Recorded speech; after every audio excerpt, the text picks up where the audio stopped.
우린 계속해서 우리 사순절을 맞아서 또 우리가 고난주간 또 부활절을 또 한 달여 남겨놓은 시간에서 우리 십자가에 대해서 계속 묵상하고 있습니다. 저는 주님께서 우리를 위하여 십자가에 달려 죽으신 이 놀라운 사건, 주께서 감당하신 그 십자가는 결코 작은 십자가가 아닙니다.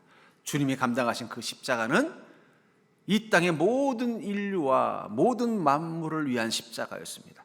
주님이 감당하신 그 십자가 속에는 이 땅의 모든 것들의 죄와 악과 심판이 다 담겨져 있는 십자가를 주님이 감당하셨습니다.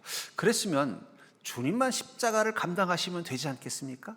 이미 주님의 십자가의 무게는 모든 인간들의 죄와 허물과 악과, 이 땅의 죄와 허물과 악과 심판받을 모든 것들을 감당할 수 있는 크기와 무게의 십자가인데, 왜 주께서는 우리에게 너희는 나를 따르려거든 자기를 부인하고 자기 십자가를 지라고 말씀하셨을까요? 이미 주님이 감당하신 그 십자가만 가지고도 우린 충분히 우리의 모든 인생의 무게와 짐을 주님께 다 넘겼음에도 불구하고 왜 주께서는 우리에게 나를 따르려면은 자기 십자가를 지고 가라고 말씀하셨는가? 저는 그것을 통해서 어쩌면 이 십자가라는 것, 우리가 생각하는 자기 십자가라는 것은 우리 인생의 절망, 고통, 슬픔, 무겁고 감당하기 힘든 수고를 의미하는 것을 뛰어넘어 이제 주께서 말씀하신 그 자기 십자가에는 우리를 주님이 인도하시는 그 구원의 복을 누리게 만드는 놀라운 풍성함이 담겨 있기 때문에 그 자기 십자가는 고통의 십자가가 아니라 바로 구원과 축복의 선물 보따리라고 말씀을 드렸습니다. 그렇다면 우리는 그 자기 십자가를 지고 나아갈 때 오늘 본문에 보니까 그 정욕과 탐심을 그 십자가에 못 박아야 한다라고 말씀하고 계시는데, 그렇다면 우리가 그 십자가에 그 정욕과 탐심을 못 박는다는 것은 무엇일까요? 저는 한 방송인이 이 방송을 통해서 이런 이야기를 한 것을 본 적이 있어요. 나이가 한 50대 중반 정도 되는 방송인인데 머리가 까만 거예요. 그러니까 가까이 친하게 지내던 그 함께 했던 그 패널이 이렇게 하는 거예요. 머리 염색하셨어요? 그랬더니 아니요, 저는 염색을 한 번도 한 적이 없습니다. 그래서 아니 근데 어떻게 이렇게 머리가 까매요? 그랬더니 이런 얘기를 하는 거예요. 자기가 40대 때는 새치가 있었대요. 그래서 갑자기 새치가 생기니까 내가 방송인인데 이런 머리 가지고 할 수는 없고 왜 이렇게 머리가 이렇게 자꾸 하얘지나, 아무래도 나이를 먹으니까 그러겠죠. 저도 사실은 이 염색 안 하면 꽤 하얗습니다. 염색하니까 티가 안 나는 것 뿐이죠. 그러면서 그때부터 그럼 내가 어떻게 하면 젊음과 건강을 유지할 수 있는가 연구를 시작했대요. 그러면서 중요한 진리를 깨달았다는 거예요. 그게 뭐냐면 내 몸을 위해서 좋은 것을 먹는 것보다 내 몸에 해로운 것을 먹지 않고 하지 않는 게 더 효과적이라는 걸 깨달았다는 거예요. 그래서 자기는 더 좋은 것을 먹으려고 노력하는 게 아니라 나쁜 것을 하지 않으려고 노력했대요. 그랬더니 언제부턴가 다시 머리가 까매지더라는 거예요. 제가 그 이야기를 듣다가 문득 어쩌면 그게 복음적이고 그게 진리이지 않을까. 여러분들, 하나님의 은혜의 풍성함을 우리가 경험하려면 우리가 주님을 따라가는데 주께서 자기 십자가를 지고 오라고 말씀하셔서 자기 십자가를 지고 간 그 십자가가 나를 고통스럽고 나를 힘들게 하고 나를 무겁게 하는 십자가가 아니라 그 안에 하나님이 내게 주시는 그 구원의 풍성함의 선물 보따리가 되려면 어쩌면 우리는 그 십자가에 못 박아 버려야 되는 것, 주님의 구원을 누리지 못하게 만드는 그 정욕과 탐심, 그 욕망과 욕심을 버려야만 그때부터 우린 구원의 풍성함을 누리게 된다는 것을 주님이 말씀하고 계신 게 아닐까. 전 그런 의미에서 오늘 본문에서 말씀하고 있는 것처럼 그리스도 예수의 사람들은 육체와 함께 그 정욕과 탐심을 십자가에 못 박았느니라 라는 이 말씀과 누군지 나를 따르거든 자기를 부인하고 자기 십자가를 지고 나를 따르라는 이 말씀이 같은 의미로 와 닿았습니다. 우리가 왜 날마다 자기 십자가를 지고 가야 되느냐? 그 십자가에다 무엇을 못 박아야 되기 때문이라는 거예요? 나의 정욕과 탐심, 나의 욕심이라는 죄를 십자가에 못 박아야만 그때부터 주님을 따르는 자의 복, 그 주님의 구원의 풍성함이 임하는 복을 누릴 수 있기 때문은 아닐까. 전 그러면서 어쩌면 우리가 주님을 통해서 만나는 그 부활의 기적, 부활의 기쁨을 누리기 위해서는 우리 안에 이 정욕과 탐심으로부터 거듭남이 있어야 된다고 생각합니다. 그렇다면 이 정욕과 탐심, 한마디로 요약을 한다면 욕심이 될 것입니다. 이 욕심을 십자가에 못 박으려면 어떻게 해야 될까요? 저는 그것을 통해서 정말 예수님을 향하여 나아가는 우리의 걸음이 주님께서 말씀하신 그 자기 십자가를 지고 가는 그 길이, 그 십자가가 우리를 고단하고 무겁게 하는 고통의 십자가가 아니라 우리를 구원의 기쁨을 누리게 하는 그 부활의 십자가인 것을 경험하는 인생이 될 수 있기를 주의 이름으로 간절히 축원합니다.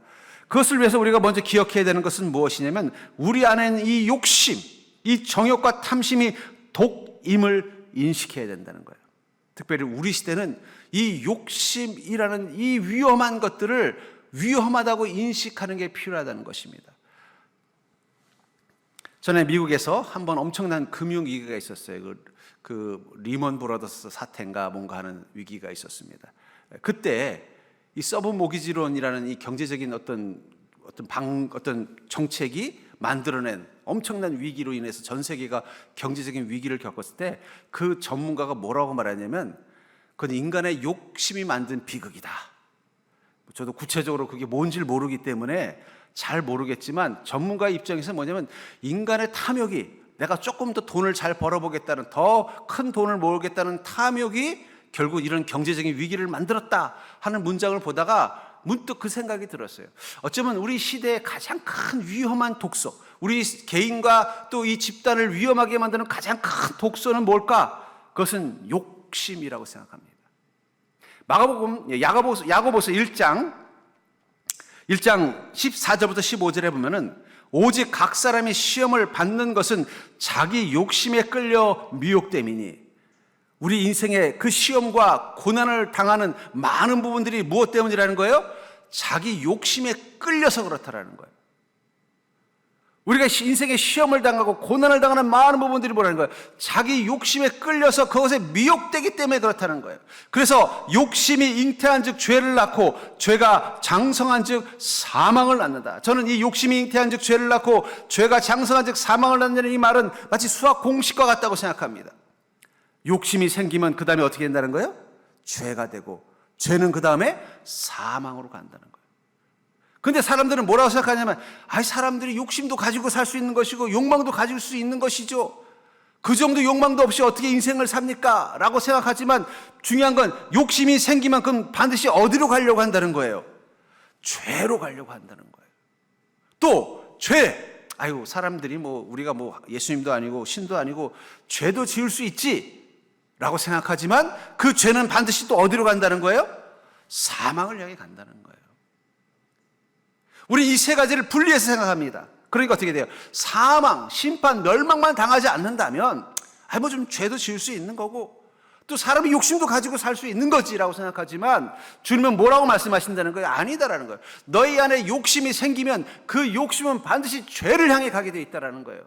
또 죄가 생기면 그 죄는 반드시 사망을 향해 가게 돼 있지, 절대 중간에 멈추는 일이 없다라는 거예요. 여러분, 이 연쇄살인범들이 왜 잡히는 줄 아세요? 그 사람들이 한번 사람을 죽이기 시작하면요, 그때부터 간이 커진대. 그리고 자기가 한 일을 과시하고 싶대요. 그래서 어떻게 일부러 내가 죽였어 이걸 보여주는 흔적을 남겨서 결국 잡혀간다는 거예요. 그게 무서운 것입니다. 우리는 욕심을 아무것도 아니라고 생각하지만 뭐라고 말씀하고 계세요? 아니다라는 거예요. 욕심은 반드시 죄를 낳게 되어 있고, 그 죄는 반드시 사망으로 이어질 수밖에 없다라는 거예요. 그러니까 욕심 자체를 어떻게 생각하라는 거예요? 나를 사망에 이르게 만들 수 있는 위험한 독과 같다는 마음을 갖는 것부터 가져야 된다는 거예요. 특별히 성경은 왜 우리가 이 욕망, 정욕과 탐심이라는 것을 다스려야 되는지를 마가복음 4장 18절부터 19절에서 이렇게 말합니다. 어떤 이는 가시떨기에 뿌려진 자니 이들은 말씀을 듣기는 하되 세상의 염려와 재물의 유혹과 기타 욕심이 들어와 말씀을 막아 결실하지 못하게 되는 자요. 하나님의 말씀이 우리 안에 들어와서 자라면 그것을 통해서 거둬들이는 열매가 바로 우리가 이 땅에서 경험하는 축복입니다. 근데 그 말씀이 자라려고 할 때마다 무엇이 막는다고 말하고 있어요? 세상 염려, 재물 유혹, 기타 욕심이라는 거예요. 여기 세상 염려라는 건 그냥 인생의 문제에 대해서 근심하는 게 아니라 내 안에 욕망을 채우지 못하는 것이 주는 염려라는 거예요. 재물의 유혹, 그 욕망이 만들어낸 재물에 대한 강한 탐심을 말한다는 거예요. 그리고 기타 우리 안에 모든 욕심이 들어와서 어떻게 된다고요? 말씀을 막는다라고 말하고 있다는 거예요. 하나님의 말씀이 우리 안에서 자라지 못하도록 막게 되면 어떤 일이 납니까? 신명기 7장 12절부터 15절에 보면 너희가 이 모든 법도를 듣고 지켜 행하면 내 하나님 여호와께서 내 조상들에게 맹세하신 언약을 지켜 내게 인애를 베푸실 것이라. 곧 너를 사랑하시고 복을 주사 너를 번성하게 하시되 내게 주리라고 한 조상들에게 맹세하신 땅에서 내 소생에게 은혜를 베푸시며 내 토지 소산과 곡식과 포도주와 기름을 풍성하게 하시고 내 소와 양을 번식하게 하시리니 내가 복을 받음이 만민보다 훨씬 더하여 너희 중에 남녀와 너희의 짐승의 암수에 생육하지 못함이 없을 것이며 여호와께서 또 모든 질병을 내게서 멀리하사 너희가 아는 애굽의 악질에 걸리지 않게 하시고 너를 미워하는 모든 자에게 걸리게 하실 것이라. 하나님께서 이 애굽의 노예로 살던 이스라엘 민족을 구원하셔서 이제 광야의 시간들을 통과하게 하신 다음에 그들에게 말씀을 가르쳐주고 그 말씀을 지키는 삶을 훈련시킨 다음에 가나안 땅에 들어가게 하시면서 뭐라고 말씀하셨다는 거예요?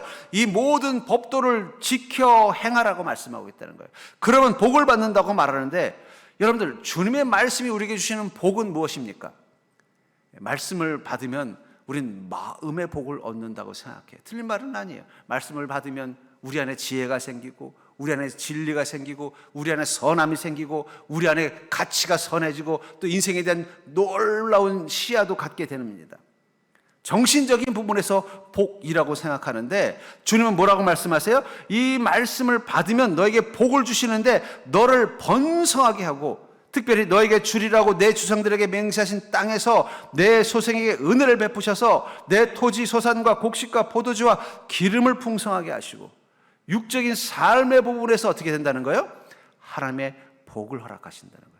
여러분, 우린 말씀을 정신적인 복이라고 생각해요. 말씀 들으니까 은혜가 되고, 말씀 들으니까 위로가 되고, 말씀을 들으니까 또 마음에 힘이 생기고, 또 말씀 들으니까 머리가 맑아지고, 말씀 들으니까 내가 어떤 삶을 살아야 되는지 자존감도 생기고, 물론 주님의 말씀을 통해서 우리가 그런 것도 얻는데, 주님 구체적으로 뭘 말씀하세요? 그 말씀을 들으면 너는 너의 땅에서 풍성하게 거둬들이는 삶의 복을 누리게 된다는 거예요. 내 소와 양을 번식하게 하고 또 내가 복을 받음이 만민보다 훨씬 더하여 너희 중에 남녀와 너희의 짐승의 암수에 생육하지 못함이 없을 것이며 여호와께서 또 모든 질병을 내게서 멀리하사 심지어는 질병도 막아준다는 거예요. 이 말씀을 통해서 우리 육적인 삶 속에서도 어떻게 된다는 거예요? 생활 속에서의 복까지도 경험하게 해주신다고 약속하고 있다는 거예요. 그렇기 때문에 우리는 어떻게 돼요? 그 말씀을 지키고 준행하는 것이 우리 삶을, 이 땅의 삶을 풍성하게 살아가는 비결이라고 말하고 있다는 거예요. 근데 문제는 뭐라고 말하고 있어요? 욕심이 내 안에 있으면, 탐심과 정욕이 가득하면 어떻게 된다고 말하고 있어요? 그것들이 말씀을 막아 축복의 열매를 맺지 못하게 만든다는 거예요. 우리 안에 말씀이 살아있으면 그 말씀은 반드시 우리에게 축복의 열매를 맺는 씨앗이 되어줍니다. 근데 문제는 내 안에 무엇이 있으면요? 탐심과 정욕, 욕심이라는 게 내 안에 있으면요, 그것들이 자라지 못하게 한다는 거예요. 마치 뭐와 같다고 할까요? 우리가 몸에 좋은 영양을 먹었는데, 몸에 좋은 음식을 먹었는데, 그리고 우리 몸이 그걸 소화할 능력이 없어서 다 배설물로 쏟아버린다면 아무리 좋은 약을 먹는다고 그게 무슨 의미가 있겠어요? 그게 우리 안에 들어가서 흡수가 되어야 그것이 나에게 건강을 주고 내 병을 치료하는 것 아니겠습니까? 마찬가지라는 거예요. 주님의 말씀이 우리 안에 들어오면요, 그 말씀은 우리의 영과 혼을 건강하고 복되게 만들 뿐만 아니라 우리 육신의 삶도 복된 삶으로 바꾸게 만드는 능력이 된다고 분명히 오늘 신명기에서 말씀하고 있습니다.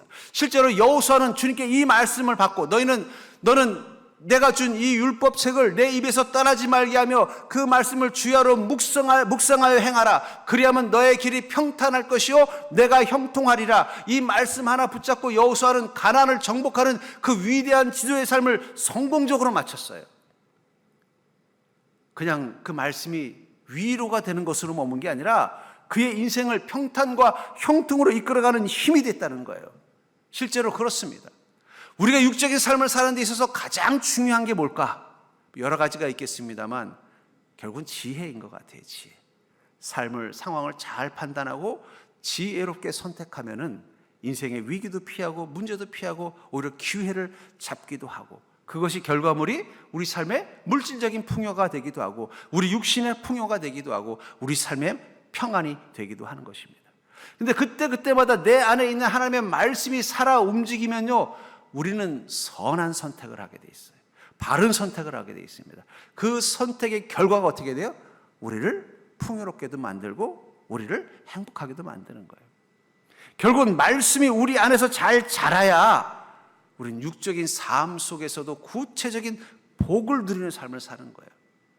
근데 문제는 내 안에 정욕과 탐심이 있으면 아무리 말씀을 집어넣어도 어떻게 된다는 거예요? 그게 자라지 못하는 단단한 땅 같아서 다 흘려간다. 왜 주님? 나도 주님 말씀 믿고 주님 말씀대로 살고 주님이 주시는 말씀을 따라 살려고 노력을 하는데 왜 내 인생에는 주님이 주시는 놀라운 은혜와 풍요가 없습니까? 주님 뭐라고 말씀하세요? 그것들보다 더 중요한 것, 그것은 너희 안에 정욕과 탐심을 없애야만 그 말씀이 잘 자라서 복이 된다고 말씀하고 있는 것입니다. 아까도 말한 것처럼 그 한 방송인이 자신이 젊어지는 비결을 좋은 것을 먹는 것보다 나쁜 것을 하지 않아야 된다는 것처럼, 실제로 그렇잖아요. 다이어트 하려면 어떻게 해야 돼요? 다이어트에 해로운 걸 먹지 않는 게 중요한 거예요. 다이어트 약을 먹는 게 중요한 게 아니라 맨날 삼겹살 먹으면서 다이어트 약 먹어봤자 살 안 빠져요. 그거보다는 내 몸에 해로운 것들을 끊는 게 중요하다는 거예요. 마찬가지라는 것입니다. 우리가 주님의 말씀이 우리 안에서 풍성한 은혜가 되고 우리 삶을 바꾸는 능력이 되려면 제일 먼저 해야 되는 일이 뭐라는 거예요? 내 안에 욕심, 자기 욕심, 그 죄와 이 욕망의 그 욕심을 내려놓고 버리는 것부터 시작해야 된다는 거예요. 아침 일찍 새벽에 제가 이 논에 밭에 나간 적이 있었어요. 갔더니 보니까 그 땅의 주인인 것 같아 보이는 농부가 나와서는 그 자기 밭을 이렇게 논을 둘러보더라고요. 그 둘러보면서 이른 아침부터 나와서 뭘 하나 봤더니 다니면서 뭘 자꾸 주워요. 뭔가 봤더니 그 밭에 들어온 뭐 쑥 혹은 또 뭐 여러 가지 가라지 같은 것들을 뽑아주는 거예요. 그걸 놔두면 나중에 어떻게 돼요? 순식간에 그 밭을 다 덮어버리면 아무리 좋은 씨앗을 심었어도 열매를 거둘 수 없는 거예요. 그러니까 농부는 처음에 그 씨앗을, 좋은 씨앗을 심고 나서 그 다음부터 매일매일 하는 건 뭐예요? 그 씨앗이 자라는 걸 막는 나쁜 것들을 제거해 주는 거예요. 잡초를 뽑아주고, 혹시 거기 병충해가 될 만한 것들이 있으면 그 병충해를 제거해 주고, 그러면 그 씨앗은 어떻게 돼요? 알아서 잘 자라서 가을이 되면 좋은 열매를 맺는 것입니다. 주께서 이미 여러분들에게 충분히 축복의 씨앗을 다 주셨어요. 여러분의 마음 가운데 주신 주님의 말씀, 그것만 가지고도 여러분들은 충분히 복된 삶을 살 수 있는 것입니다. 그런데 중요한 건 그것들이 내 삶 속에 열매를 맺기 위해서는 반드시 우리 안에 가져야 되는 경각심, 그것은 우리 안에 그 욕심이라는 것, 그 욕심이 독이라는 마음을 가져야 된다는 거예요. 어쩌면 우리 시대 그리스도인들도 세상에 이 욕심에 사로잡힌, 욕망에 사로잡힌 사람들을 바라보다 보니까 우리도 모르게 이 정도 욕심, 이 정도 욕망을 가지고 사는 것, 그건 정상적인 것이고 인간적인 것이라는 잘못된 생각을 가지고 있다는 거예요. 근데 분명히 뭐라고 말씀하고 있어요? 욕심이 잉태한 즉 죄를 낳고 죄가 장성한 즉 사망을 낳는다. 저는 사람들의 행복해질 수 있는 비결, 더 큰 부자가 되고 더 매력적인 육신을 가지고 있고 더 건강해지는 것보다 더 효과적이고 빠른 비결이 뭔지를 압니다. 그것은 내 마음의 욕심을 버리는 거예요. 옆 사람 보고 인사해 볼까요? 욕심만 버려도 당신은 행복할 수 있습니다. 어차피 현대인들의 불행의 가장 큰 원인은 욕심을 버리지 못하는 거예요. 내 안에 욕심이 있어요. 나 지금보다 조금 좀 돈이 더 많았으면, 더 좋은 어떤 삶을 살았으면, 더 풍성하고 풍요로운 것을 누렸으면, 그 마음이 우리 안에 말씀이 주는 풍성함을 누리지 못하도록 그 말씀을 잘하지 못하게 만드는 악이 된다는 거예요. 그것을 극복하려면 중요한 건 그것이 독이라고. 왜냐하면 악이라고 하면 사람들이 감동을 안 받더라고요. 근데 먹으면 죽는다 그래야 하나님도 분명히 이 선악과를 보면서 야 이건 죄야 악이라고 말씀하지 않고 먹으면 죽는다고 말한 이유는 그래야 정신 차리고 안 건드릴 거라고 생각했던 것 같아요. 독이라고 생각해요. 나를 사망에 이르게 하는 독이라는 마음을 가지고 내 안에 생기는 탐심과 정욕을 다스린다면 그때부터 여러분들 안에 이미 임한 말씀이 여러분들 안에서 자라는 걸 보게 될 것입니다. 말씀이 주는 열매를 거두는 인생을 경험하게 될 줄 믿습니다. 두 번째로 정욕과 탐심을 십자가에 못 박으려면 어떻게 될까요? 그러려면 우리에게 또 필요한 것이 있습니다. 그것은 바로 육적인 것과 영적인 것을 구분할 줄 아는 지혜가 있어야 된다는 거예요. 우리가 이 정욕과 탐심을 십자가에 못 박으려면요, 그 정욕과 탐심을 만드는 그 육적인 것과 또 주님의 은혜를 경험하게 하는 영적인 것을 구분할 줄 알아야 된다는 거예요. 갈라디아서 5장 16절부터 17절에 보니까 내가 이르노니 너희는 성령을 따라 행하라. 그리하면 육체의 욕심을 이루지 아니하리라. 육체의 소욕은 성령을 거스르고 성령은 육체를 거스르나니 이 둘이 서로 대적함으로 너희가 원하는 것을 하지 못하게 하려 함이라. 성령을 따라 행하는 것과 육체의 소욕을 따라 행하는 것은 서로 대적한다라고 말하고 있다는 거예요. 우리나라는 이 분리수거가 잘 돼 있잖아요. 저도 이렇게 분리수거장이 저희 집에 앞에 있습니다. 그래서 가끔씩 또 제가 또 분리수거할 걸 가져가서 이 분리수거를 하면서 이 분리수거를 할 때 제일 중요한 게 뭐냐? 이걸 버릴 것이냐, 재사용할 수 있는 것이냐를 구분하는 거예요. 쉽게 말하면 이거는 그냥 폐기물로 이렇게 해서 쓰레기 봉투에 버려야 될 게 있고 이건 뭐예요? 이건 분리수거함을 통해서 재사용할 수 있는 그런 자원으로 써야 된다는 것을 구분할 수 있어야 돼요. 그래서 가끔 그 분리수거함에 가보면요, 이건 쓰레기 봉투에 버려야 게 들어져 있네? 이런 것들이 있어요. 그럼 제가 일부러 그걸 꺼내가지고 제가 가지고 온 그 쓰레기 봉투에 넣어가지고 버립니다. 저는 뭐 그걸 버리신 분이 일부러 그랬을 거라고 생각하지 않아요. 그냥 어떤 생각을 했어요? 이게 쓰레기 봉투에 들어갈 것인지 아니면 이 자원 재사용에 필요한 건지를 구분하지 못했기 때문이라고 저는 믿습니다. 우리도 그럴 수 있다는 거예요. 여러분, 선함이라는 것은요, 구분하는 것이 먼저 시작이 돼야 돼요. 어떤 것을요? 어떤 게 악한 것이고 어떤 게 거짓된 것이고 어떤 게 해로운 것인지를 구분하는 것으로부터 선함이 시작이 되는 거예요. 구분도 못하면서 어떻게 선함을 찾을 수 있겠습니까? 믿음은 그런 의미에서 우리에게 선함을 구분할 수 있는 지혜입니다. 그래서 로마서 16장 19절에 보면은 너의 순종함이 모든 사람에게 들리는지라. 그러므로 내가 너희로 말미암아 기뻐하노니 너희가 선한 데는 지혜롭고 악한 데는 미련하기를 원하노라. 선한 데 지혜롭다는 얘기는 뭐예요? 선한 것과 악한 것을 구분할 수 있는 지혜가 있는 사람만이 선함을 선택할 수 있다는 거예요. 물론 악인 줄 알고 선택하면 그거는 그 사람은 선한 자가 아니겠죠. 몰라서 선택하는 것, 그건 얼마나 아깝고 안타까운 것입니까? 주님께서 우리에게 말씀을 주신 이유는 뭘까요? 말씀 속에서는 선함과 악함을 구분할 능력이 생기는 거예요. 하나님의 말씀이 우리 가운데 있으면 우리 안에 분별력이 생기는 것입니다. 이것은 선한 것, 이것은 악한 것, 이것은 내 마음속에 계속 모아두어야 될 것, 이것은 쓰레기 봉투에 담아서 폐기 처분해야 될 것, 이걸 구분하게 만들어주는 힘이 말씀 가운데 있는 거예요. 그래서 우리가 말씀 가운데 사는 삶을 살면서 점점 더 어떻게 돼요? 육적인 것과 영적인 것을 구분하게 됩니다. 그리고 우리 안에 믿음이 어떻게 돼요? 육적인 일은 포기하고 영적인 삶을 살도록 자꾸 우리를 이끌어 가는 것입니다. 19절에 보니까 육적인 일은 분명하니, 우리 안에 말씀과 믿음이 살아있으면요, 이것이 육적인 일인지 영적인 일인지를 구분한다는 거예요. 특별히 육적인 일을 뭐라고 말하고 있어요? 음행과 더러운 것과 호색과 우상숭배와 주술과 원수 맺는 것과 분쟁과 시기와 분냄과 당짓는 것과 분열함과 이단과 투기와 술취함과 방탕함과 또 그와 같은 것들이라. 전에 너희의 경계한 것 같이 경계하노니 이런 일을 하는 자들은 하나님의 나라를 유업으로 받지 못할 것이요. 육적인 것, 이것들의 근원 속에는요, 욕망이 있는 것입니다. 욕망이 우리를 하여금 어떻게 해요? 음행하게 만들고 더러운 것을 행하게 만들고 우상 숭배하게 만들고 원수 맺게 만들고 분쟁과 시기와 또 분열과 투기와 방탕하게 만드는 그 근원 속에는 욕망과 탐심이 있다는 거예요. 이것들을 하는 자는 어떻게 된다고 말하고 있어요? 하나님의 나라를 유업으로 받는, 하늘의 복을 누리는 복을 얻지 못한다는 것입니다. 그래서 우리는 말씀을 통해서 이것이 하나님이 기뻐하시는 성령의 열매인지 아니면은 하나님이 싫어하시는 그 육의 일인지를 구분할 줄 알아야 되는 것입니다. 그래서 디모데후서 3장 15절에 보니까 또 어려서부터 성경을 알았나니 성경은 능히 너희로 하여금 그리스도 예수 안에 있는 믿음으로 말미암아 구원에 이르기에 이르는 지혜가 있느니라.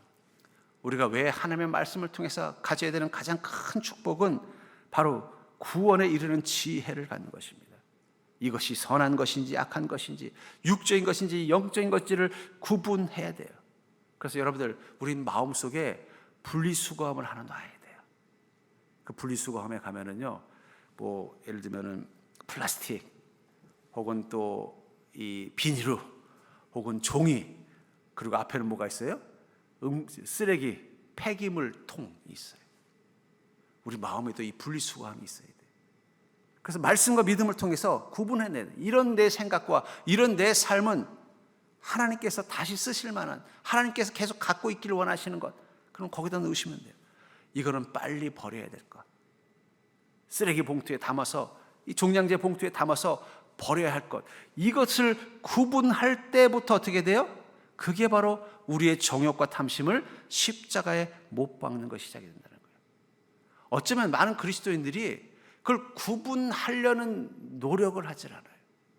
그것이 독이라고 인식을 했으면 그 다음에 그 인식 속에서 어떻게 돼요? 구분하는 거잖아요. 구분해서 어떻게 돼요?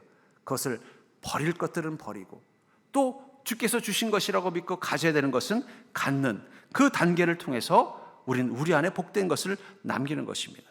특별히 이렇게 우리가 구분해서 영적인 것을 사모하게 되면 그때부터 우리의 정욕과 탐심은 우리로부터 사라지게 되는 것입니다. 그것을 위해서 우리 안에 있는 정욕과 탐심을 십자가에 못 박는 그런 어떤 믿음의 삶을 살려면 우리에게 필요한 세 번째 믿음의 자세는 바로 성령의 열매에 집중해야 한다는 거예요. 22절부터 23절에 보니까 오직 성령의 열매는 사랑과 희락과 화평과 오래 참음과 자비와 양선과 충성과 온유와 절제니 이 같은 것을 금지할 법이 없느니라. 여러분, 성령의 열매가 우리 안에서 자라기 시작하면, 그 사랑과 희락과 화평과 오래 참음과 자비와 양선과 충성과 온유와 절제 같은 것이 자라기 시작하면요, 그것이 주는 기쁨을 경험하게 되는 거예요. 막 그것이 자라는 것, 이 같은 것을 금지할 법이 없느니라. 우리는 오랫동안 우리 안에 있는 죄와 이 욕망에 우리의 마음을 그냥 내어놓았어요. 마치 내 땅을 가지고는 있지만 그 땅을 잘 돌보지 않은 이 농부가 가지고 있는 밭처럼 그냥 놔두면 어떻게 돼요? 여러분, 땅을 사가지고 잘 개간을 해서 거기다 씨앗을 뿌리고, 농부가 아침마다 와서 벌레도 잡아주고 또 잡초도 잡아주고 필요하면 가지도 묶어주고, 이런 작업을 하지 않으면 어떻게 될 것 같아요? 거기다 이미 좋은 씨앗을 잘 심어놨어요. 땅을 잘 갈아가지고 좋은 씨앗을 잘 심어놨어요. 그리고 씨앗이 자란 것까지 봤어요. 이제 자라기 시작했으니까 지가 알아서 하겠지. 그리고 놔두면 어떻게 될 것 같아요? 한 몇 달 있다 가보면 거긴 잡초만 우성해져요. 자연만 그런 게 아닙니다. 우리 마음도 그래요. 우리 그리스도인들은 마음 농사를 짓는 사람들이에요. 성령의 열매가 잘 자라서 그것을 거두는 기쁨을 누리기 위해서 말씀이라는 씨앗을 심고 그 말씀이 자라서 그 성령의 열매를 거두는 인생을 살기를 원하는데, 우리가 그것에 집중하지 않고 놔두면 어떻게 돼요? 다시 우리 안에 탐심이, 욕망이, 그 육체의 것들이 우리 안에 들어오는 거예요. 예수님을 오래 믿어도 여전히 우리 안에서 그 육체의 것들이 자랄 수밖에 없다는 거예요. 그러려면 우리는 어떻게 해야 되겠어요? 마치 그 부지런한 농부처럼 계속 우리 안에 성령의 열매가 맺기 위해서 애쓰고 수고해야 한다는 거예요. 그런 수고와 습관을 가지고 있게 되면 절대로 그곳에 죄와 욕망이 자라지 않습니다. 죄와 욕망이 자라지 않고 성령의 열매가 자라기 시작하면 그때부터 우리는 그 성령의 열매가 주는 그 은혜와 그 기쁨을 누리는 삶을 살 수 있게 되는 것입니다.